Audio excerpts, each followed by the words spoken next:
Chapter 3. A Walk in the Park. The next day was Thursday. Nick stayed in his hotel room and wrote about mountains all morning.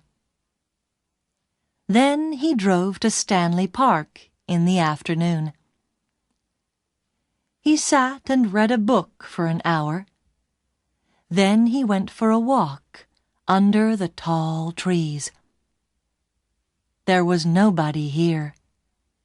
It was quiet, and he could walk and think.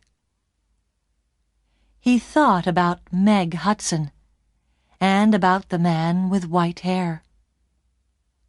Did he know Meg Hudson? Did she know him? He remembered Meg Hudson's last words. "Drive carefully, Mr. Hollywood."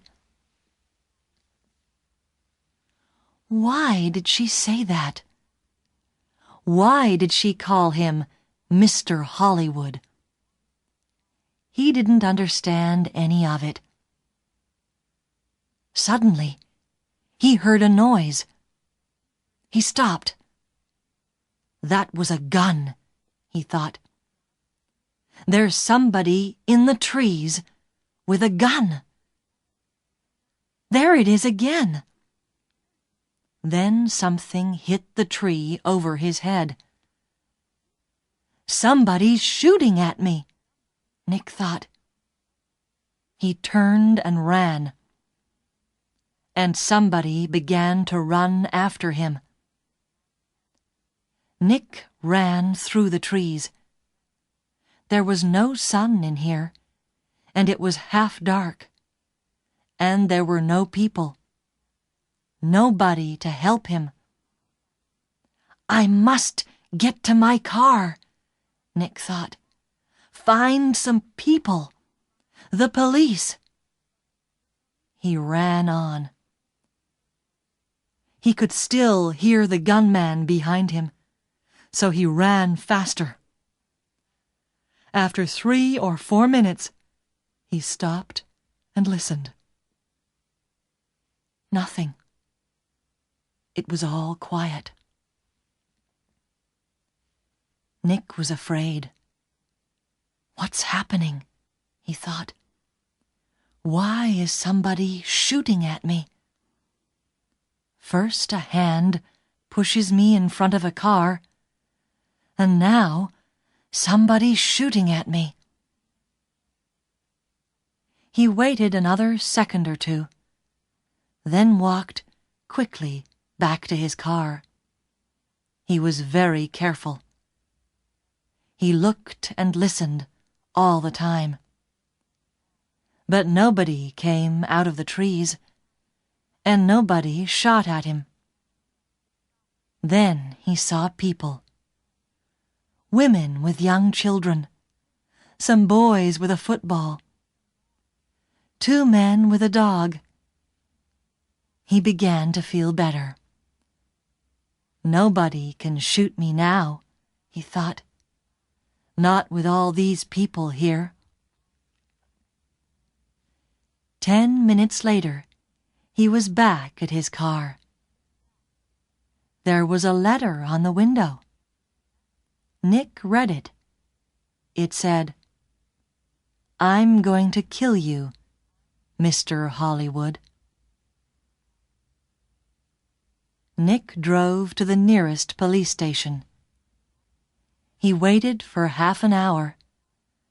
Then a tired young policeman took him into a small room. Nick told his story, and the policeman wrote it all down. "So, what are you going to do?" asked Nick. "Nothing," said the policeman. "Nothing?" said Nick. "But somebody shot at me, and—" "Mr. Lords," the policeman said tiredly, "how many people are there in this town with guns?" "I don't know," said Nick.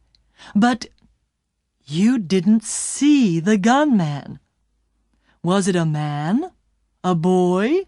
A woman? Color of eyes? Long hair? Short hair? You don't know, because you didn't see anybody. Maybe it was an old girlfriend. Maybe somebody doesn't like your travel books, Mr. Lortz." "But what about the man with white hair in Whistler?" said Nick. "The girl, Meg Hudson, called me Mr. Hollywood in the cafe, and this man heard her. And now I get a letter to Mr. Hollywood on my car. Who is this Mr. Hollywood?" "We all want answers to our questions, Mr. Lortz," the policeman said. "But we don't always get them." Questions, but no answers. Nick walked out of the police station and drove to his hotel. He was angry and afraid. "How did the man with white hair find me in Vancouver?" he thought. "Did he follow me from Whistler? Is he following me now? Maybe he's staying at my hotel too, in the next room, with his gun."